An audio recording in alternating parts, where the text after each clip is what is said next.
शनिवार का दिन है जिस दिन अपन इस दरिद्रता से मिलने के लिए पीपल के पेड़ के नीचे आए हैं। हिंदू धर्म में ये दिन पीपल के वृक्ष के लिए पूजनीय होगा। जो भी शनिवार के दिन पीपल के वृक्ष की पूजन करेगा, दूध चढ़ाएगा या मिष्ठान का भोग लगाएगा, लक्ष्मी और नारायण उसके घर में प्रवेश कर जाएगा। लक्ष्मी और नारायण उसके घर में प्रवेश करेगा, इसलिए नियम बनाया। कौन से दिन का? शनिवार। लक्ष्मी जी बोली, नारायण आपने तो एक दिन का वार लिख दिया। शंकर जी ने 7 वार बनाए हैं, रविवार, सोमवार, मंगल, बुध, गुरु, शुक्र और शनि। ये शिव जी ने बनाया। अब एक दिन आपने अपना बना लिया, बाकी के दिन अगर कोई इस पीपल के वृक्ष के नीचे आएगा और यहां तो दरिद्रता बैठी है तो उसका क्या होगा? भगवान नारायण बोले, सुन दरिद्रता, तेरे से एक विनती है, अगर कोई भी मनुष्य इस पीपल के पेड़ के नीचे अगर 7 दिन में आता है और उसके हाथ में अगर कोई सामग्री होती है तो तू उसके घर में प्रवेश नहीं करेगी। नियम है पीपल के वृक्ष का, या तो पानी का लोटा लेकर जाओ, कुंकू का चोपड़ा लेकर जाओ, शक्कर लेकर जाओ, या पेड़ के नीचे चींटी को डालने के लिए आटा ले जाओ, पर खाली हाथ पीपल के वृक्ष के नीचे कभी मत जाओ, कभी नहीं। खाली हाथ जाओगे तो दरिद्रता तुम्हारे घर में प्रवेश करेगी। दरिद्रता उठकर खड़ी होकर बोली, नारायण तुमने अपनी मनमानी करी है, एक दिन मुझे भी मेरा चाहिए। भगवान ने कहा, बोल कौन सा दिन चाहिए? दरिद्रता कहती है, रविवार के दिन इस पीपल के वृक्ष के नीचे मैं दिन भर नृत्य करूं, इसमें रहूं, और जो यहां आए रविवार को मैं उसके घर में प्रवेश करूं। भगवान ने कहा, ठीक है। दरिद्रता, रविवार का दिन एक ऐसा दिन रहेगा जिस दिन तू इस पीपल के वृक्ष के नीचे नृत्य करेगी और जो आएगा इस पीपल के वृक्ष के नीचे तो उसके साथ प्रवेश करेगी। मैंने तुझे वर दिया।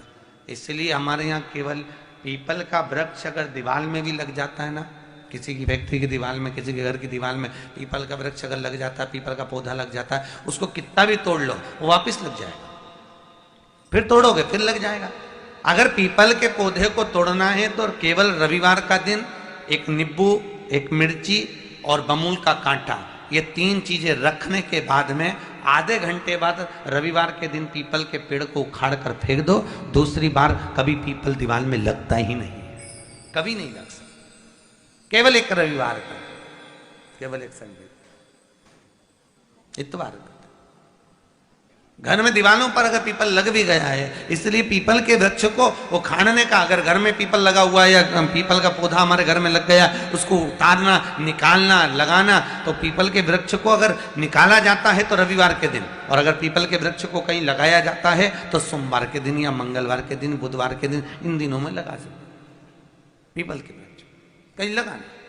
शनिवार का दिन एक ऐसा दिन होता है जिस दिन पीपल के वृक्ष को कहीं जाकर लगाया नहीं जाता, क्योंकि शनिवार के दिन पीपल के वृक्ष के नीचे लक्ष्मी रहती है। हम अपने हाथों से अगर पीपल का वृक्ष किसी दूसरी जगह पर शनिवार को रोपित करते हैं तो हमारे घर की लक्ष्मी अपने घर से छिन्न होकर चली जाती है। इसलिए शनिवार के दिन पीपल लगाया नहीं जाता, किसी के घर जाकर उसको वापस पलटा नहीं जाता। लग गया उसको डाल।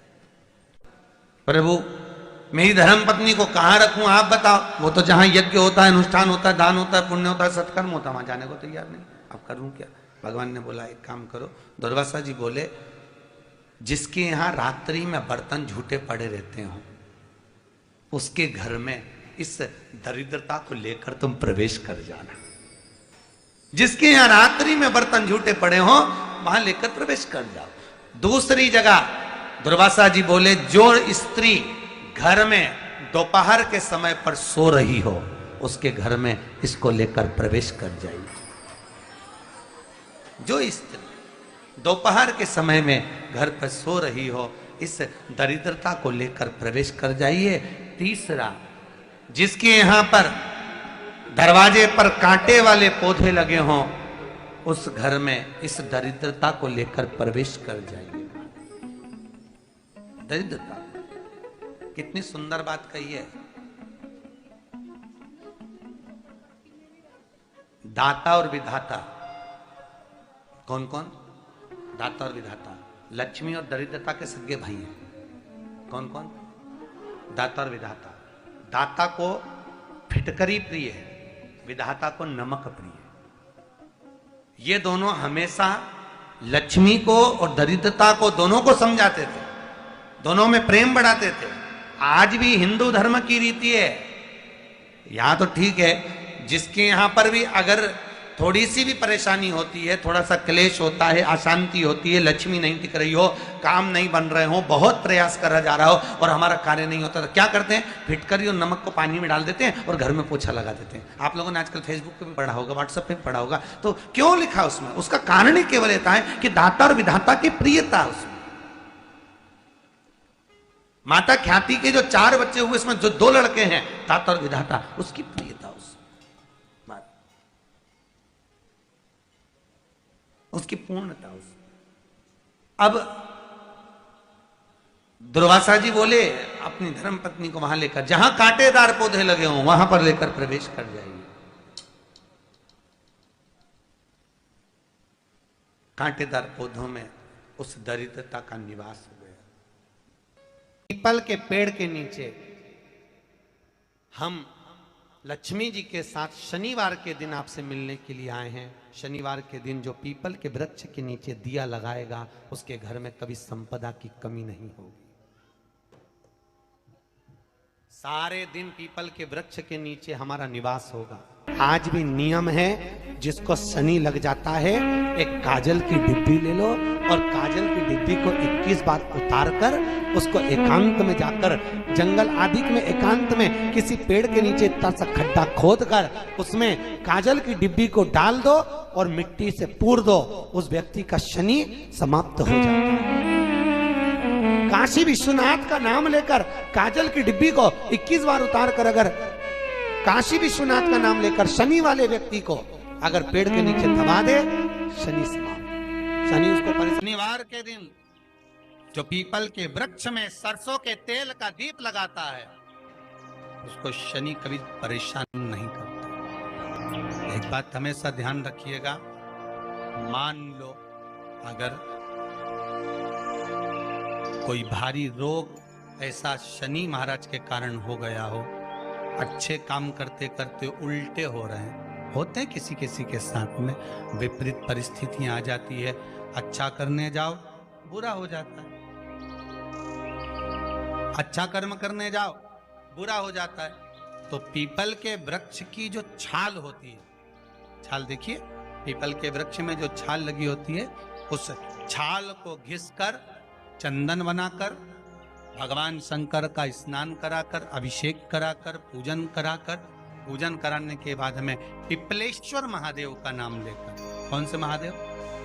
पिपलेश्वर महादेव का नाम लेकर वो जो घिसी हुई छाल होती है, उस छाल का तिलक भगवान शंकर को लगा लो और उसी का थोड़ा सा भाग अपने कंठ पर, मस्तक पर लगाना प्रारंभ कर दो। धीरे धीरे जो विपरीत दशा है वो सुधरना प्रारंभ हो जाती है। पर नाम याद रखना, पिपलेश्वर, जम के बोलिए, पिपलेश्वर महादेव। एक देवता ऐसे हैं जिन्होंने दूसरे का हिस्सा खाने का प्रयास करा था और आज भी उस देवता से दुनिया डरती है। और उन्होंने दूसरे का हिस्सा खाने का प्रयास करा था तो शंकर भगवान ने उसको भी नहीं छोड़ा। कौन से देवता? वो बाल्टी में हर शनिवार को आते हैं आपके यहाँ। कौन से? शनि देव। उनने क्या करा था? भगवान सूर्य नारायण ने अपने सारे पुत्रों को देखा, सारे पुत्रों,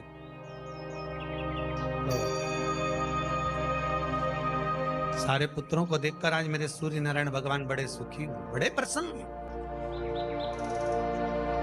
मेरा पुत्र शनि भी श्रेष्ठ है, मेरा पुत्र यम भी श्रेष्ठ है, सब ठीक है। आज भगवान सूर्य देवता ने अपने पुत्रों को बुलाकर कहा, आज मेरा मन कर रहा है कि मैं सारे लोगों का राज्य अपने पुत्रों को बांट दूं, सबको अपना अपना हिस्सा दे दूं। शनि महाराज जी को भी हिस्सा दे दिया गया। अब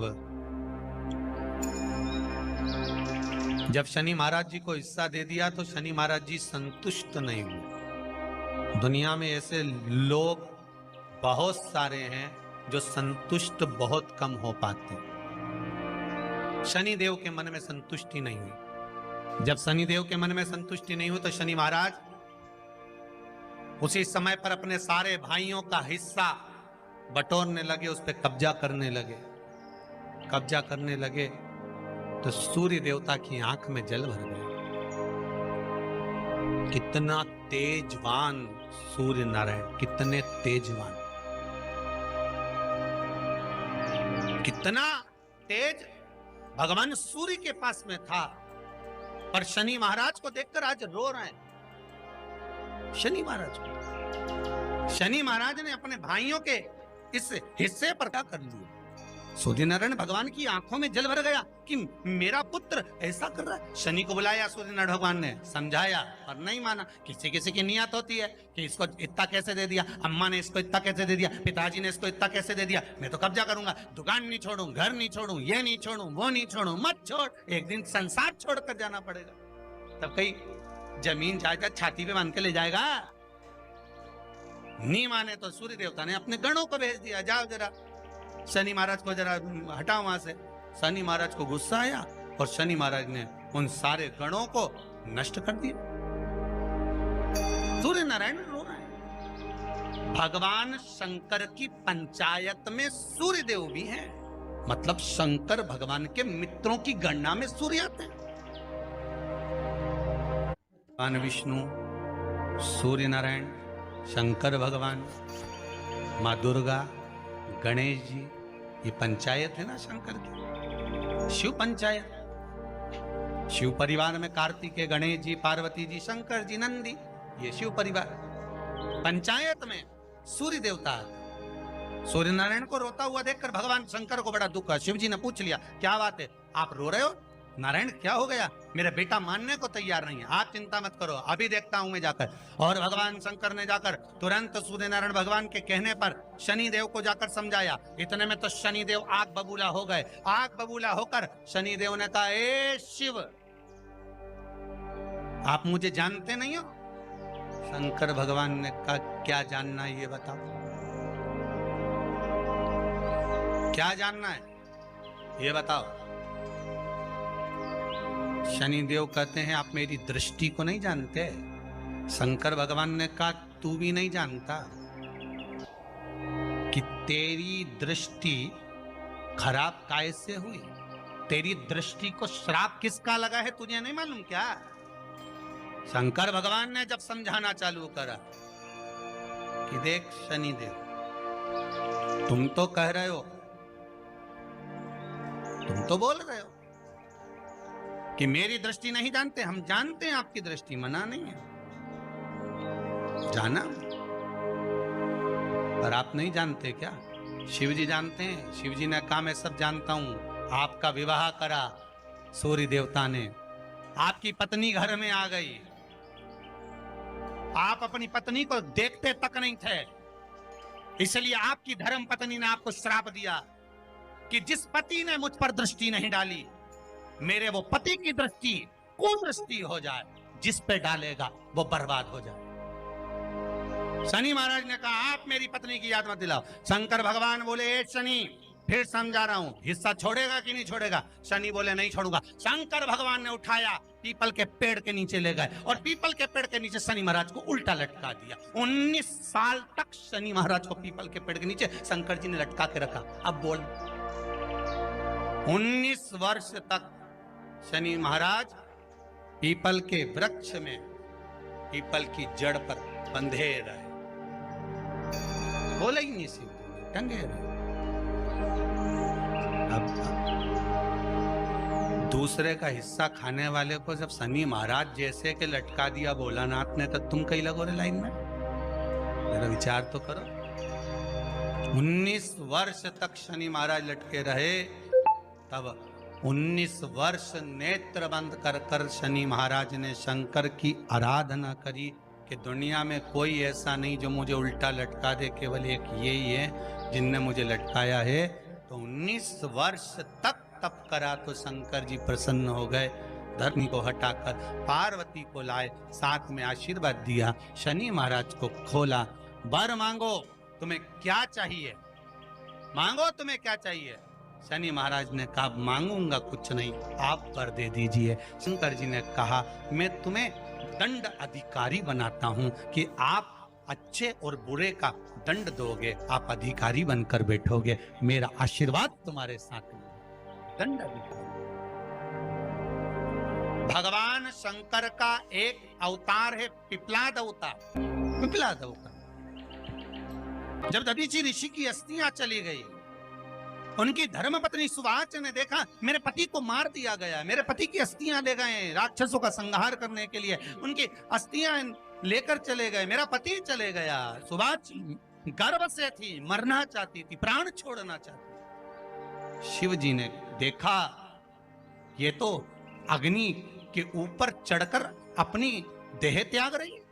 शंकर भगवान ने आकर कहा रुक जा सुवाच, रुको, तुम्हारे गर्भ में बच्चा है, तुम्हारे गर्भ में बच्चा है, वो बच्चा मर जाएगा, अब इस बच्चे को जन्म देकर भी क्या करूं। नहीं पिता, तुम्हारे गर्भ में जो बच्चा है वो महाज्ञानी है, तुमने मुझसे प्रसाद के रूप में मांगा था, कहा था शिव जैसा पुत्र होना चाहिए, तो क्या तुम शंकर को नष्ट कर दोगे। मैं शंकर को जन्म दूंगी। सुवाच ने 2 पत्थर उठाए, अपने गर्भ पर मारना प्रारंभ करा, गर्भ पर मारा, बच्चे ने जन्म लिया। बच्चा 7 महीने का था, उस बच्चे को उठाकर पीपल के कोटर में रख दिया। पीपल की कोटर, एक गिलहरी पीपल के फल को लेकर आती थी, पिपलाद के मुंह में देती थी। शिव का एक, इसलिए शंकर का नाम ही पिपलेश्वर महा। शिव का एक अवतार पिपलाद के रूप में हुआ है। तुम क्यों चिंता करती हो, तुम चिंता मत करो, तुम्हारा पुत्र जन्म दो तुम। और दिया धन सुवाच ने, उसके बाद प्राणों को त्यागा। और उस पीपल के कोटर में अगर भरण पोषण करने वाला कोई था तो वह देवाधिदेव महादेव था। फिर निवेदन करेंगे, माता के गर्भ में बच्चा रहता है, उसका भरण पोषण करने वाला मेरा देवाधिदेव महादेव है। अगर जन्म उसने दिया है तो मृत्यु भी वो देगा। अगर तुमको कुछ ज्ञान दिया है तो अच्छी जगह पर भी वही पहुंचाएगा। आप जो अभिलाषा लेकर आते हैं, बच्चे कहते हैं हमारी नौकरी नहीं है, सर्विस नहीं है, हम इस कॉलेज में पढ़ना चाहते हैं, हम इस जगह जाना चाहते हैं, हम इस पद पर जाना चाहते हैं, बस इतना याद रखना, तुम्हारा भाग्य बुरा नहीं होता। कभी भी याद रखना, संसार में जिसको भगवान ने जन्म दिया उसकी किस्मत कभी बेकार नहीं हो सकती। अगर भगवान तुम्हारी किस्मत बेकार होती तो जानवर बनाकर पैदा करता, इंसान बनाकर नहीं। किस्मत अच्छी थी इसलिए इंसान बनकर पैदा, जानवर बनाकर पैदा नहीं करा। अगर तुम्हारी किस्मत अच्छी थी इसलिए मनुष्य बनकर पैदा हुए हो, इंसान बनकर पैदा हुए हो, मानव बनकर पैदा हुए हो। भगवान को दोष मत देना कि भगवान ने किस्मत बेकार दी है। भगवान ने किस्मत अच्छी बनाई है इसलिए तुझे मृत्यु लोक में जन्म दिया। भगवान ने भाग्य अच्छा बनाया इसलिए तुझे शिव महापुराण की कथा सुनने का मौका दिया। नहीं तो भाग्य में नहीं होती तो कहां से मिल जाती। किस्मत अच्छी है तो भगवान नौकरी भी लगाएगा, धंधा भी करवाएगा, सर्विस भी कराएगा, विवाह भी करेगा, शादी भी करेगा, मकान भी बनाएगा, जायदाद भी देगा, संतान भी देगा। उसने दिया है पेट तो भरेगा वही। हम काय को अपने माथे पर ले। मैंने इतनी पढ़ाई कर ली, मैं इंजीनियर हो गया, मैं ये बन गया, मैंने तो ये कर लिया, उसके बाद भी मैं घर में बैठा हूं, मेरा छोरा घर में बैठा, इतना पढ़ने के बाद बैठा। जन्म उसने दिया है, भाग्य उसका है, किस्मत उसकी है, तो कहो उसको कि शंकर का भजन कर, मंथन करे, मक्खन निकलेगा और घी भी जरूर बने। हारना मती। जब तेरे 3.5 करोड़ बन, गिनती मत करना, गिनती वो करेगा। तू तो भज, तू कुबेरेश्वर का स्मरण कर, तू महाकाल का स्मरण कर, तू काशी विश्वनाथ का स्मरण कर, तू महाकाल राजा का स्मरण करके तो देख। शिव का भजन कर, 1 लोटा पानी ले जाकर रोज चढ़ा शंकर जी के मंदिर में जा। शिव से भजन करने में क्या देरी। नहीं जा सकता शिव मंदिर में जाने में। बच्चों को अगर शर्म आती हो तो बेलपत्री के पेड़ के नीचे पानी चढ़ाया, वो भी नहीं कर सकता तो पीपल के पेड़ के नीचे चढ़ाया, वो भी नहीं कर सकता तो आंवले के पेड़ के नीचे चढ़ाया। पर कहीं जुड़ तो सरी, एक बार साध तो सरी, पकड़ने का प्रयास तो करो परमात्मा। भगवान देवाधिदेव महादेव को जल चढ़ाते हैं, उसके 5 अलग अलग तरीके हैं। बहुत सावधानी से सुनना कथा, आपकी और हमारी जिंदगी की सार्थकता को सिद्ध करने वाली कथा। आज पंजाब की इस पवित्र भूमि पर अगर यह प्रसंग निकला है तो इसको आप अगर सुनेंगे तो आपका जीवन सार्थक होगा। शिव जी को 5 तरह से जल चढ़ाने का तरीका है। जैसे पंचामृत होता है, दूध, दही, शहद, घी, शक्कर, ये सब पंचामृत के अंतर्गत आते हैं, उसी तरह शंकर जी को 5 तरह से जल चढ़ाने का क्रम वर्णित किया गया। अब उसको समझेंगे, बहुत सावधानी से समझिएगा। पहला, जल लेकर आए, सीधे डायरेक्ट शंकर भगवान के शिवलिंग पर चढ़ा दिया। यह प्रथम जल का चढ़ाने का तरीका। दूसरा, जहां से पानी बहकर जाता है, जहां से जल बहकर जा रहा है, उसके ठीक विपरीत जल उत्तर में जा रहा है, आप दक्षिण में खड़े होंगे और दक्षिण में खड़े होकर उत्तर की ओर मुख करेंगे और शिव जी को जल समर्पित करेंगे। यह रोग मुक्ति करने वाला है और हमारे रोग पर हमें विजय प्रदान करने वाला। यह जल चढ़ाने का तरीका। एक, सीधे मंदिर में गए, लोटा भर कर जल उठाया, शिव जी को चढ़ा दिया। दूसरा जल, जहां से पानी बहता है, शिव जी का चढ़ा हुआ जल जहां से बहकर जाता है, उसके ठीक विपरीत में शिव जी का जल इधर जा रहा है तो तुम यहां खड़े हो, तुम यहां बैठो, यहां मत बैठना, यहां मत बैठना, इधर बैठो। अगर रोग का निवारण है तो यहां बैठकर। तीसरा, अशोक सुंदरी से जल चढ़ाते चढ़ाते शिवलिंग तक लेकर जाना और शंकर भगवान के शिवलिंग पर पूर्ण जल समर्पित करना। यह तीसरा तरीका। यह कार्य की सिद्धता के लिए। हम जब किसी से आस न लगाकर परमात्मा से विनती करते हैं तो वो विनती करने का तरीका। तीसरा।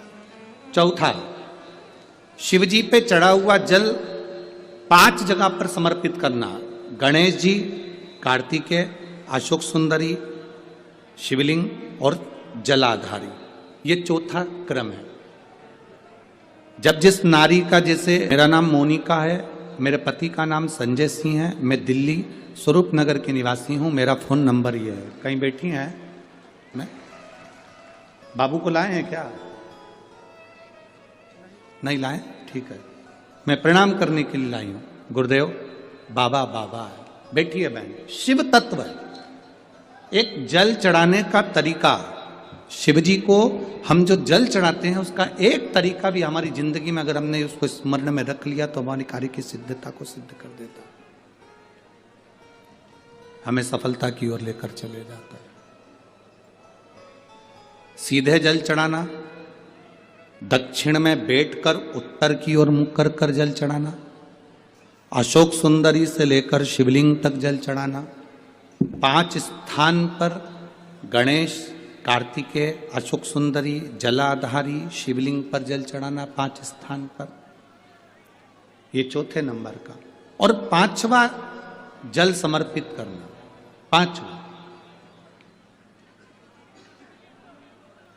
5वें नंबर का जल।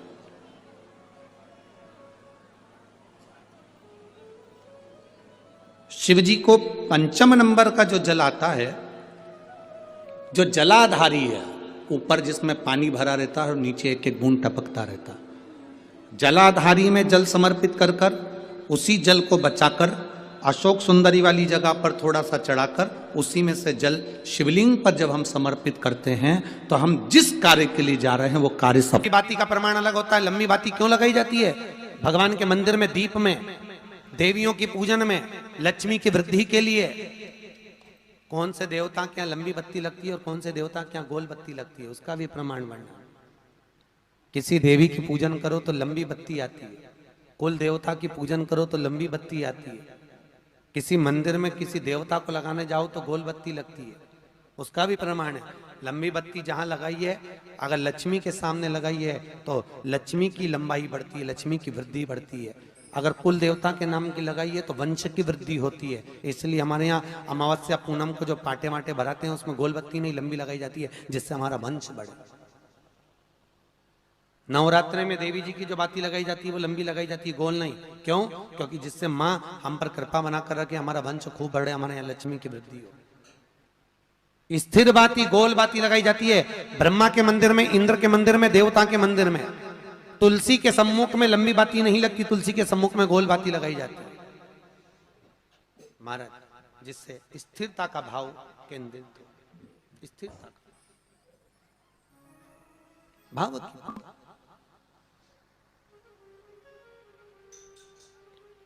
पीपल के वृक्ष के नीचे कभी लंबी बाती नहीं लगती, बड़ के पेड़ के नीचे कभी लंबी बाती नहीं लगती, आंवले के पेड़ के नीचे कभी गोल बाती नहीं लगती, आंवले के वृक्ष के नीचे लंबी बाती लगना चाहिए। धन की वृद्धि, सुख समृद्धि। तुलसी के पौधे के नीचे लंबी नहीं लगती, गोल बाती लगती। बातियों का भी प्रमाण।